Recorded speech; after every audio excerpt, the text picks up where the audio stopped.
دلیلیں موجود ہیں کہ نبی کریم صلی اللہ علیہ وسلم نے اپنے دور مبارکہ میں کبھی تو 3 طلاق کو 1 قرار دیا ہے اور کبھی 3 کو 3 قرار دیا۔ السلام علیکم۔ اگر کوئی شخص غصے میں اپنی بیوی کو ایک ہی مجلس میں 3 مرتبہ طلاق دے دے تو کیا 1 طلاق واقع ہوتی ہے یا 3؟ اس مسئلے پر صدیوں سے علماء کرام کے درمیان اختلاف پایا جاتا ہے۔ آج ہم کسی ایک رائے کو امپوز نہیں کریں گے بلکہ قرآن و حدیث اور مختلف علماء کے موقف کو سمجھنے کی کوشش کریں گے۔ تو چلیے ویڈیو کی طرف چلتے ہیں۔ سب سے پہلے قاری اکمل رضا قادری کی ویڈیو کی طرف چلتے ہیں جو کہ بریلوی مکتب فقہ سے تعلق رکھتے ہیں۔ ان کا موقف لیتے ہیں کہ وہ اس بارے میں کیا موقف پیش کرتے ہیں۔ دلیلیں موجود ہیں کہ نبی کریم صلی اللہ علیہ وسلم نے اپنے دور مبارکہ میں کبھی تو 3 طلاق کو 1 قرار دیا ہے اور کبھی 3 کو 3 قرار دیا ہے، اور اس کی وجہ ہمارے اکابرین نے بیان فرمائی کہ جب رحمت کونین صلی اللہ علیہ وسلم نے یہ ملاحظہ فرمایا کہ کسی شخص کا ارادہ طلاق دینے کا ایک ہی تھا اور اس نے اس 1 طلاق کو دینے کے بعد تاکیداً 2 مرتبہ دہرا دیا ہے تو اس کو ایک شمار کیا۔ جیسے ہم بعض اوقات کہتے ہیں پانی پلاؤ، پانی پانی، تو یہ 3 پانی نہیں مانگے، ہم نے 1 پانی مانگا ہے۔ ہم نے پہلے کو اس لیے 2 دفعہ مزید ذکر کیا تاکہ سامنے والے کے ذہن میں اچھی طرح پیوست ہو جائے، اور جہاں رحمت کونین صلی اللہ علیہ وسلم نے یہ محسوس فرمایا، یہ اندازہ لگایا کہ 3 طلاق کا وقوع ہی مقصود ہے، وہاں پہ 3 ہی نافذ فرمائی ہیں۔ جیسے کسی نے 1000 طلاقیں دیں تو آپ نے شاہ فرمایا کہ 3 طلاقیں نافذ ہو گئی اور باقی سب لغو چلی گئی۔ تو اس لیے یہ کہنا کہ یہ 3 طلاقیں نبی کریم صلی اللہ علیہ وسلم ایک ہی قرار دیتے تھے، یہ صحیح نہیں ہے۔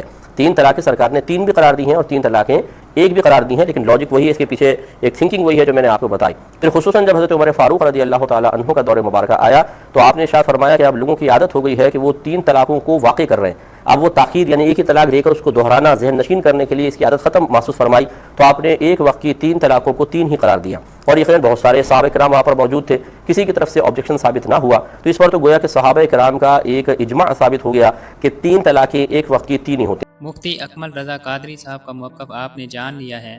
اب ہم اہل حدیث کی عالمہ ڈاکٹر فرحت ہاشمی صاحبہ کی ویڈیو کی طرف چلتے ہیں۔ ان کا موقف لیتے ہیں کہ وہ اس بارے میں کیا موقف پیش کرتے ہیں۔ تو پہلی بات تو یہ ہے کہ اگر ایک ہی دفعہ میں 3 دی ہوئی 3 ہوتی تو پھر یہ ساری آیات اور یہ سارا طریقہ جو ہمیں بتایا گیا اور یہ ساری حکمت کہ کیوں وقفے سے اور کیوں عدت کے 3 مہینے اور کیوں رجوع کی اجازت اور رخصت، یہ سب تو پھر ختم ہی ہو کے رہ جاتا ہے، اس کی تو ضرورت ہی نہیں۔ پھر اس آیت کو پڑھنے کی کیا ضرورت ہے؟ اگر ایک ہی جھٹکے میں عورت کو، آپ دیکھیے کہ مرغی کو بھی ذبح کرنا ہو نا تو ایک جھٹکے سے ذبح کرنا منع ہے، تو کہاں یہ کہ زندگی بھر کے تعلق کو ایک ہی جھٹکے میں اور ایک ہی جگہ بیٹھ کے 3 دفعہ کہہ کے تو ہمیشہ کے لیے گھر الگ کر لیا جائے، یہ ایک انتہائی ناپسندیدہ صورت ہے۔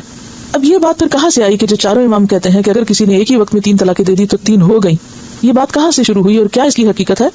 اس کے بارے میں مسلم میں روایت ہے، حضرت عبداللہ بن عباس فرماتے ہیں نبی اکرم صلی اللہ علیہ وسلم کے زمانے میں، حضرت ابوبکر صدیق کے زمانے خلافت میں، حضرت عمر فاروق کے زمانے خلافت میں 2 سال تک بیک وقت دی گئی 3 طلاقیں ایک شمار کی جاتی۔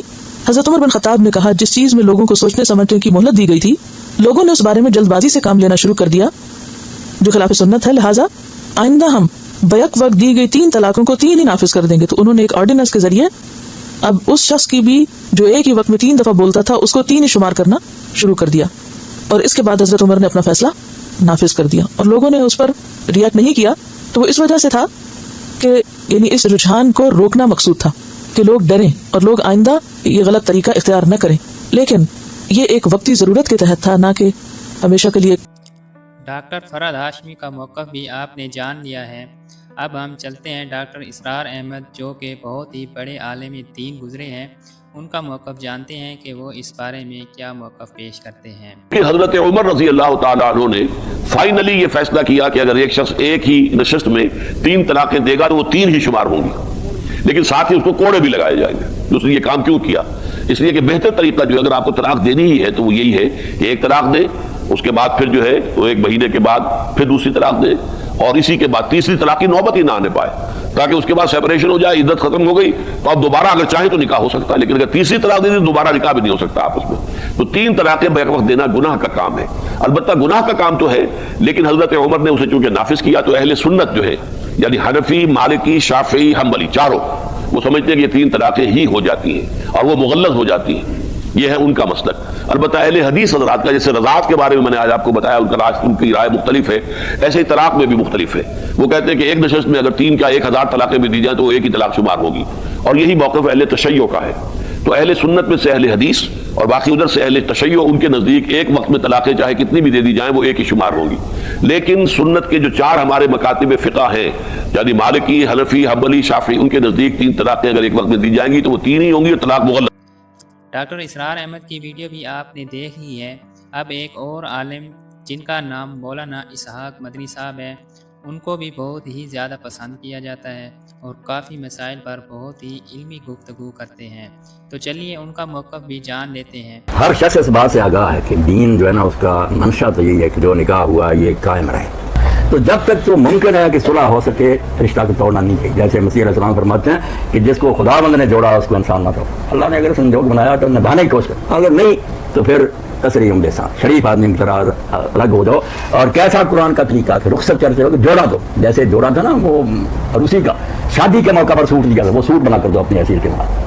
اور شریف آدمیوں کی طرح کوئی گاڑی گلوچ نہیں. اور وہ رہے گی طلاق دیتے وقت، ہاں طلاق دیتے مت وہ بالکل حق کرنا اللہ سے نہیں ہے. اللہ کہتا ہے لازم ہے کہ اگر تم دین کو مانتے ہو کرو. اب یہاں وہ طلاق ہے اور نکالنا بھی نہیں گھر سے، اور اس نے نکلنا بھی نہیں جب تک عدت نہیں پوری ہوتی. اللہ کہتا ہے اللہ یہ اس بات ڈال کر شاید اللہ اس کے بعد کوئی صورت بنا دے پھر نبھا دے. یہ ہے اسلام کا طریقہ. اب یہ جو ہے نا کہ طلاق بیض وغیرہ یہ سارا قصور ان باتوں کا. اپنی طرف سے باتیں گڑ لیں یہ طلاق بیض ہے. سیدھی بات ہے نماز کا ایک طریقہ اللہ رسول نے بتایا، اس کو چھوڑ کر اپنی طرف سے نکال کر پھر پوچھتے ہیں نماز جب وہ طریقہ ہی دین میں کیوں اس کھانے میں پڑ رہے. اللہ کے رسول نے فرمایا حیض میں طلاق نہ دو. اگر عورت حیض کے دنوں میں حرام ہے، سب مانتے ہیں کہ یہ طلاق حرام ہے، بعد میں پھر کچھ کہہ دیتے ہیں حرام مگر ہو گئے. بھائی بات یہ ہے کہ ایک تارا ہے اس کی چابی دو دندانے، اگر دندانے ٹوٹے ہوئے وہ پھر کیسے کھلے گا؟ جو شرطیں دین نے بتائی ہیں ان کو توڑ دیا تم نے، تو کیا بکواس کرتے ہو؟ اللہ کا دین ٹھیکیدار ہے تمہاری بیل کے پیچھے گھومتا پھرے. طلاق حیض میں، پھر اگر پاک ہے تو کی حالت، پھر پابندی لگا دی کہ اگر تم آپس میں مل چکے ہو پھر بھی طلاق نہیں دے سکتے. صبر کرو، ایک حیض پھر آئے پھر پاک ہو پھر دے سکتے. سوچے رہو دین نے جو پابندیاں لگائی. طلاق کرو کال لے لیتا جی مولانا. تو حیض میں طلاق نہ دو، توہر میں اگر مباشرت چیزیں نہ دو، ایک وقت میں ایک طلاق دو. 2 گواہ عادل واشہد ذوالعدل منکم، اپنے میں سے 2 معتبر آدمی متقی پرہیزگار ڈھونڈو، ان کے سامنے طلاق دو. یہ طلاق دینے کے بعد ڈھونڈنی ہے یہ طلاق دیتے وقت؟ دیتے ٹھیک. اور اگر رجوع کرنا اس وقت بھی ڈھونڈیں. یہ ہے طریقہ جو دین تھا. اب اس کے خلاف جو دیتا ہے منع فی امرنا ھذا ما لیس منہ کا رد نہیں. یہ جو نکال کا اپنی طرف سے کوئی طریقہ وہ رد ہے. مولانا میں نے صاف اعلان کر دیا میں جمہور کو نہیں جانتا نہ اہل حدیث کو. بالکل جو طلاق میں ان میں سے ایک شرط بھی نہیں نہ ہوگی کوئی طلاق. 1000 بھی لکھ لیے گواہ موجود نہیں کوئی نہیں. ردی کا گواہ کہاں؟ حضرت عمر رضی اللہ کا حوالہ دیتے ہو اسی فتوے میں نہیں تھا کہ تمہیں دین نے آسانی دی تھی. اگر تم نہیں چاہتے تو جاؤ. پھر میری رائے یہ کہ تینوں جا کے رائے اور ساتھ ہی کہا کہ اگر جس نے حلالہ کیا نا سنچار کر دو. وہ تو سزا بھی تھی کہ بولتے پھر. یہ عجیب بات ہے کہ آدھی بولے رہو کہ طلاق ہو گئی ہے اور اگر دوسری اپنی حضرت عمر رضی کی رائے کے بالکل خلاف حلالے کا راستہ دکھاؤ. اور پوری دنیا میں ذلت رسوائی ہوئی. کافروں نے فلمیں بنا دی حلالے کی کہ طلاق مرد دیتا ہے اور بہت ہی عورت پھر. تم نے مذاق بنا رکھا کہ وہ اپنی عزت بتاتی ہے. غلط بات ہے. ایسا سوال یہ طلاق بدعت طلاق کنایا سب فضول ہے. یہ دفتر فقہ سے ختم کر دینے کو وضاحت فرمائی. طلاق دے اگر دینی ہے یہ ملک بھی کوئی نہیں کہ اگر یہ کیا تو طلاق ہو جائے گی.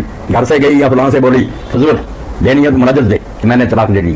ایسے ڈراموں کا کیا بات؟ جمہور اس طرف تو ہوگا کہ سزا دو اس کو. مگر جو حکمت اللہ رسول کے پیش نظر تھی کہ اس کو سوچنے کا موقع ملے اس کا بلا غرق کر کے رکھ دی. 3 موقع میں نے تو پچھلی مرتبہ دہرایا تھا کہ ایک ماہ جو بات دیتے ہیں یہ بھی کوئی نہیں کہ میرے سے مطابق کیا میرے سے مطابق ہوگی. یہ ایک ہی چانس چل رہا ہے. کیا طلاق ہے؟ صلح کرے گھر آباد کرے پھر کبھی ناراض ہوگا دے گا. دوسری وہ شمار کریں. یہ کوئی نہیں مہینے کا فاصلہ کرو. اور اب تو میں نے پڑھا کہ شہاب الدین یوسف صاحب کہتے ہیں اگر ایک یہاں دے پھر 2 فٹ ادھر ہو کر دے دے پھر 1 فٹ اور 3 مدر سے ہوگی. مزہ. مولانا اسحاق مدنی صاحب کا موقف بھی آپ نے جان لیا ہے. اب ایک اور حنفی عالم جو کہ دیوبند مقطع فقہ سے تعلق رکھتے ہیں ان کا نام مفتی طارق مسعود صاحب ہے. ان کا موقف لیتے ہیں کہ وہ طلاق کے بارے میں کیا موقف پیش کر رہے ہیں. آپ نے سورۃ طلاق کی آیتیں پڑھی نا، انہی آیتوں سے پتہ چل رہا ہے اکٹھی 3 ہوتی ہیں. قرآن کہہ رہا ہے یا ایھا النبی اذا طلقتم النساء، جب تم عورتوں کو طلاق دو، فطلقوہن لعدتہن، عدت کے اوقات میں تقسیم کر کے دو، الگ الگ مہینوں میں دو، اکٹھی مت دو. ٹھیک ہے نا.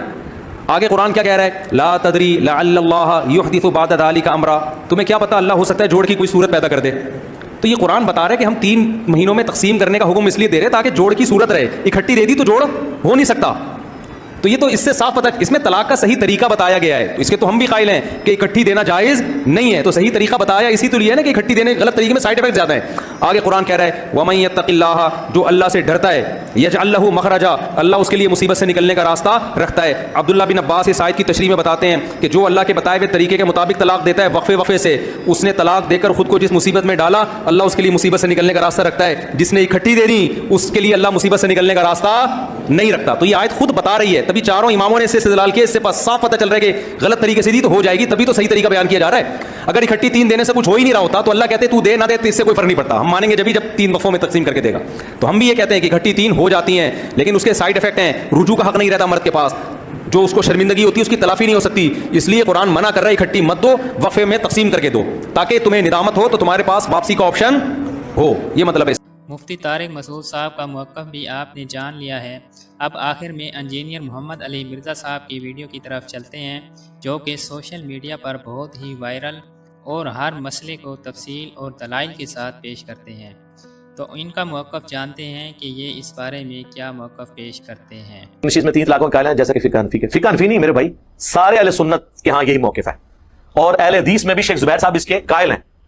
مشکات میں طلاق والے مسئلے میں 3ری فصل کے اندر انہوں نے وہ حدیث کہ جو ابن عباس نے کہا تھا، ان کو آگے ایک بندے نے کہا کہ میں نے اپنی بیوی کو ایک مجلس میں 100 طلاقیں دی ہیں، تو انہوں نے کہا 3 طلاقوں سے تیری بیوی ہمیشہ کے لیے تجھ پہ حرام ہو گئی اور 97 طلاقیں تو نے اللہ کے ساتھ مذاق کیا ہے۔ اس کو شیخ زبیر صاحب نے کہا یہ حدیث حسن ہے۔ الموطا امام مالک میں یہ فتویٰ موجود ہے ابن عباس کا، اور پھر انہوں نے لکھا کہ اس پہ ابو داؤد کی وہ حدیث بھی گواہ ہے جب ایک صحابی نے اپنی بیوی کو 3 طلاقیں دی تو نبی الاسلام نے اس سے کہا تم نے تین کی نیت سے دی تھی یا ایک طلاق کو 3 دفعہ ریپیٹ کیا تھا ایک کی نیت سے؟ ظاہر ہے حضور کا صحابی تھا، تو انہوں نے کہا نہیں یا رسول اللہ میں نے ایک طلاق کو 3 دفعہ ریپیٹ کیا تھا ایک کی نیت سے۔ آپ نے کہا اللہ کی قسم اٹھاؤ، انہوں نے اللہ کی قسم اٹھائی، پھر فرمایا آپ نے ایک ہوئی ہے، تو یعنی 3 کٹھی 3 ہوئی ہوتی، حضور کو قسم اٹھوانے کی ضرورت نہیں تھی، انہوں نے کہا میں نے ایک کو 3 دفعہ ریپیٹ کیا۔ اہل سنت کے ہاں یہ اتفاق ہے، ابن تیمیہ سے پہلے کسی نے اس کو ہنگامے کے طور پہ کھڑا نہیں کیا اہل سنت کے ہاں، اور جاوید احمد غامدی صاحب بھی اہل حدیث کے اس مسئلے کے قائل ہیں، اور وہ کہتے ہیں جی اکثر مسائل میں وہ کہتے ہیں الموطا امام مالک اس مسئلے سے خالی ہے جو پہلی حدیث کی کتاب ہے، تو میں کہتا ہوں غامدی صاحب الموطا امام مالک طلاق کے مسئلے میں آپ کے موقف سے خالی ہے، اس میں تو سارے فتوی صحابہ کے یہ لکھے ہوئے ہیں کہ ایک مجلس کی 3 طلاقیں 3 ہوگی، اور ابن عباس کا فتویٰ لکھا ہے جس کے اوپر آپ نے پورا مقدمہ کھڑا کیا تھا مسلم کی حدیث کہ نبی اسلام کے زمانے میں 3 ایک ہوتی تھی، پھر حضرت ابوبکر کے زمانے میں، حضرت عمر کے زمانے میں، اگر یہ کچھ تھا تو ابن عباس خود کیوں 3 کو 3 شمار کر رہے ہیں؟ وہ غیر مدخولہ کے لیے تھا جو امام نسائی نے باب باندھا ہے کہ جس عورت کے ساتھ مرد صحبت کر لینا اس کی ایک مجلس میں 3 طلاقیں 3 ہوگی، اگرچہ یہ گناہ ہے لیکن اسٹیبلش ہو جائے گی، جس میں مسلم میں حدیث ہے حالت حیض میں طلاق دینا گناہ ہے لیکن اسٹیبلش ہو جائے گا، اور جو غیر مدخولہ ہے جس کی رخصتی نہیں ہوئی اس کی 3 ایک ہی شمار ہوگی، دوبارہ اس کے ساتھ نکاح ہو سکتا ہے۔ یہ 2 الگ چیزیں ہیں، لہٰذا میرا خالی موقف نہیں ہے۔ مولانا اسحاق صاحب نے جو کچھ اس میں نقطہ نظر بیان کیا اس میں نے جواب دیا ہے۔ مولانا اسحاق صاحب کا موقف تھا کہ ابن عباس کے اوپر سب کچھ کھڑا ہے، اور ابن عباس اگرچہ وہ کہتے ہیں حضرت عمر کے ڈر کی وجہ سے فتنے سے بچنے کے لیے وہ 3 کو 3 کہتے تھے، تو مولانا اسحاق نے بھی خود مان لیا کہ ابن عباس جس پہ سارا مقدمہ کھڑا ہے وہ بھی 3 کو 3 مانتے تھے۔ دوسری حصے کی میں نے نفی کی کہ ابن عباس تو کسی سے نہیں ڈرتے تھے، ان کی تو مسند احمد میں حدیث ہے کہ قریب آسمان سے پتھر برس پڑے کہ میں تمہیں رسول اللہ کی حدیثیں سناتا ہوں اور تم مجھے کہتے ہو ابو بکر عمر یہ کہتے تھے حج و تمتع کے مسئلے میں۔ امید ہے کہ آج کی اس ویڈیو سے آپ کو یہ سمجھنے میں مدد ملی ہوگی کہ ایک ہی مجلس میں 3 طلاق کا مسئلہ ان فقہی مسائل میں سے ہے جہاں مختلف علماء نے قرآن اور حدیث کی روشنی میں اپنی اپنی رائے پیش کی ہے۔ ہمارا مقصد کسی قسم کی فرقہ واریت یا کسی کی دل آزاری کرنا نہیں، بلکہ امانت اور ایمانداری کے ساتھ آپ تک یہ موقف پہنچانا تھا۔ امید ہے اس ویڈیو سے آپ اس قابل ہو چکے ہوں گے کہ آپ اس مسئلے پر خود فیصلہ کر سکیں کہ اس کی حقیقت کیا ہے۔